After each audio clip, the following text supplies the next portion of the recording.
In this episode of EFT Tapping Junction, you're going to learn how to incorporate a method called emotionally focused therapy with emotional freedom techniques so you can identify and clear the real emotion below the presenting emotion for true emotional freedom.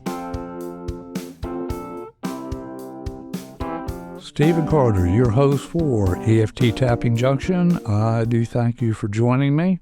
By way of brief introduction, for more than 4 decades, I've been helping thousands of clients create happier, healthier, more productive lives. I've earned multiple trainer and practitioner certifications in an array of methods, to include, of course, emotional freedom techniques, thought field therapy, neurolinguistic programming, hypnosis, and an array of other methods. You'll find more information about my background and certifications, and you can listen to previous episodes of this show, along with other podcasts focused on creating health, happiness, and a more productive life by visiting us at stressreliefradio.com. I was in conversation with a client who also uses EFT for self-care. The client told me that she had seen an advertisement for an EFT training, but the EFT was emotionally focused therapy. Emotionally focused therapy. She asked, how does that differ from emotional freedom techniques, and can they be used together? The short answer to the second question, that being can they be used together, is yes, but. Let's look at exactly what emotionally focused therapy is, how and when you can combine it with emotional freedom techniques, and when you should not use emotionally focused therapy at all. So, what is emotionally focused therapy, and how is it used in a therapeutic session? Emotionally focused therapy, also known as EFT, as of course is emotional freedom techniques. Emotionally focused therapy is a structured, evidence-based form of psychotherapy that helps people understand and reshape emotional responses and relationship patterns. It was originally developed in the 1980s by psychologist Sue Johnson and a gentleman named Les Greenberg. This approach is based on the idea that emotions are deeply connected to human attachment needs. The need to feel safe, loved, accepted, and emotionally connected to others. It's used most commonly for couples therapy, marriage counseling, family therapy, and individual therapy for anxiety, depression, trauma, and relationship issues. Emotionally focused therapy views emotional distress not as a sign that someone is broken, but is experiencing their difficulties as a result of unmet attachment needs, painful emotional experiences, or negative interaction cycles between people. Taking as an example a couple's interactions. One partner may criticize because they feel emotionally abandoned. The other may withdraw because they fear conflict or rejection. Emotionally focused therapy helps uncover the deeper emotions beneath these reactions. As an example, if someone says, "You never listen to me," the deeper emotion, the deeper feeling could be, "I'm afraid I don't matter to you." This therapy approach helps identify negative emotional cycles. It helps clients recognize those recurring patterns that occur, such as pursue, withdraw, criticize, defend, anger, shutdown. The goal is to see the cycle as the problem, not the person. Presenting emotions could be anger, frustration, numbness, defensiveness. Underlying emotions could be fear, loneliness, shame, sadness, longing for connection. Clients are guided to express vulnerability emotions in a safe environment. As an example, they may say, "I feel scared when I think I'm losing you," or "I need reassurance that I matter." I need reassurance that I matter. This therapy approach is designed to help clients feel emotionally safe, understood, connected, and supported. These are the building blocks for a secure attachment. How does this happen? The therapist will observe interaction patterns. The therapist will slow down emotional conversations. They'll ask questions about feelings and fears. They'll help clients express emotions clearly, and they'll guide healthier emotional responses. Sessions are usually active. They're emotionally engaging rather than purely analytical.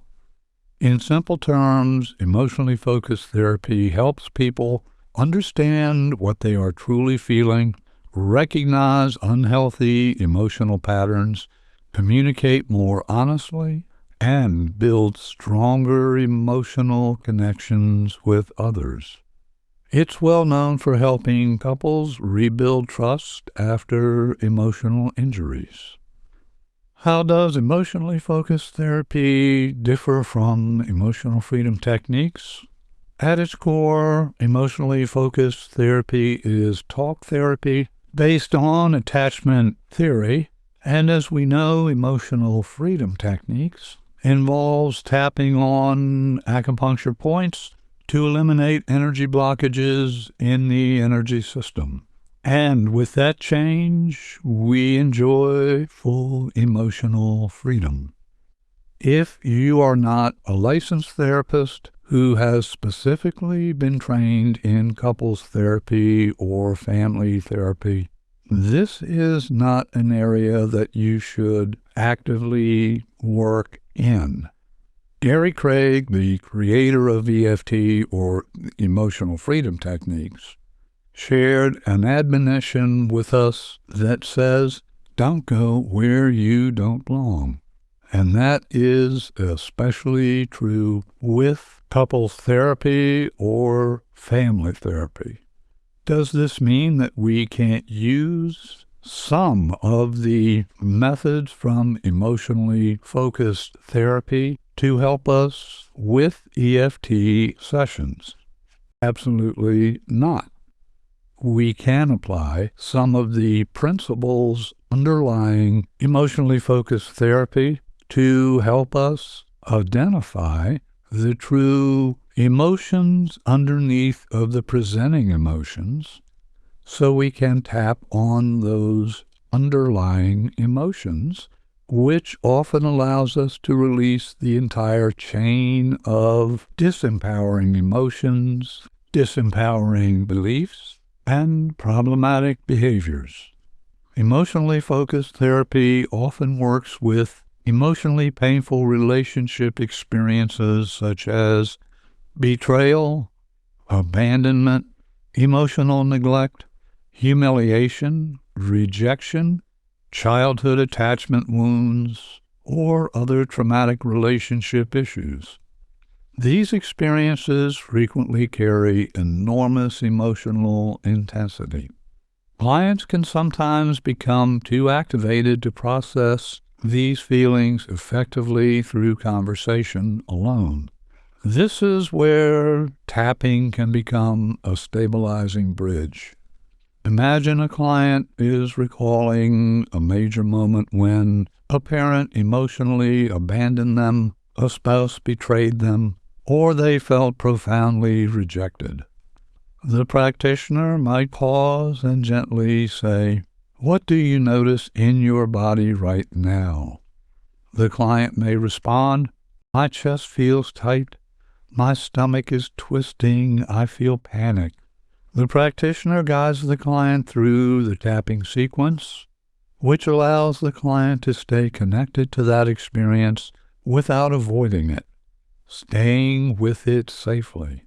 For example, even though part of me still feels abandoned in this memory, I'm here with these feelings right now, and I'm safe in this moment. Or, even though this hurt still feels overwhelming, I know my body is trying to protect me. I choose to know I am safe in this moment, and these emotions are being processed through. This can help reduce emotional flooding while still honoring the attachment wound that is underneath. One thing both approaches recognize, though they use different language, is that emotional safety changes everything. When people feel emotionally safe, they become more open, they allow more vulnerability, they're more connected, and they're more capable of change.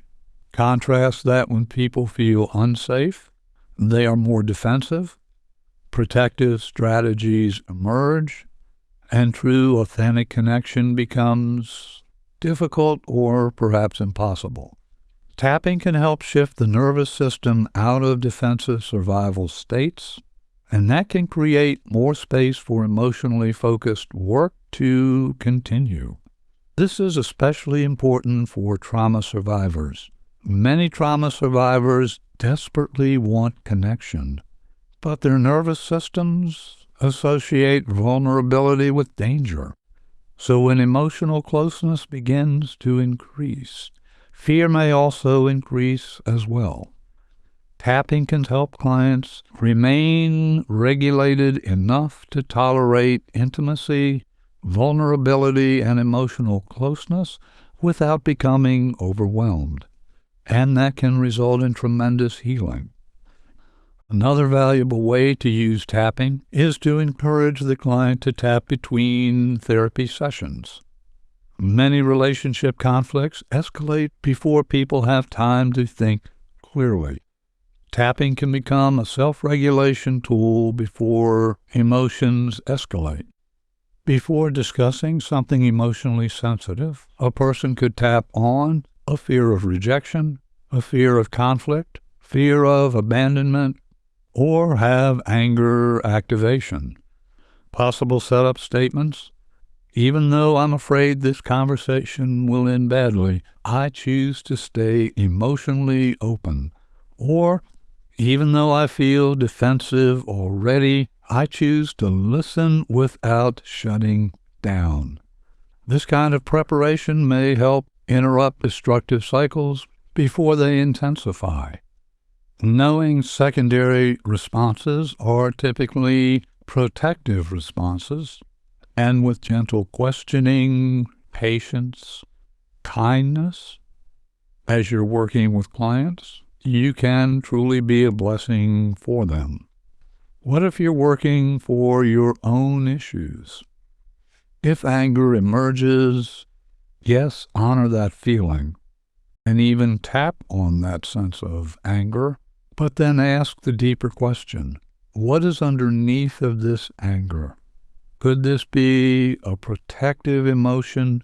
And if so, what's beneath it? What am I truly, truly afraid of? Go quiet and allow your subconscious to offer insight. One of the best ways to work with yourself is through journaling. Identify times where you experience strong emotion that in all likelihood is a secondary emotion, an emotion of protection. Allow yourself to journal on the question: what is the true emotion here that is creating this feeling? What is our takeaway here? Whether you're a licensed therapist working with couples, families, or you're working with individual clients, or you are a coach helping clients achieve the goals of their choosing, I encourage you to use EFT to go as deep as you can into what is truly, truly at the core of emotional challenges Or in the case of a coach, what is the disempowering belief underneath of the presenting belief that is stopping the client from achieving his or her desired outcomes? Be thorough, go deep, always check your work. Always check your work. Take what you believe is relevant from methods such as emotionally focused therapy and incorporate what is relevant for you, what you find valuable, into your EFT or emotional freedom techniques work. I do hope that you are following EFT Tapping Junction where you get your podcasts. If not, well, I do encourage you to do that. When you follow, you will never miss an episode. If you have a friend or family member who is interested in emotional freedom techniques, why not share this episode and then have conversations with the individual or individuals about what they felt was valuable for them. Do check us out and listen to previous episodes of this show, and you can listen to other shows focused on creating healthier, happier, more productive lives. You'll find all that goodness at stressreliefradio.com. If you would like to be in touch, email me at cartermethod@gmail.com. Until our next visit together, I am your host, Stephen Carter, thanking you for joining me, and I wish for you and your loved ones blessings in abundance.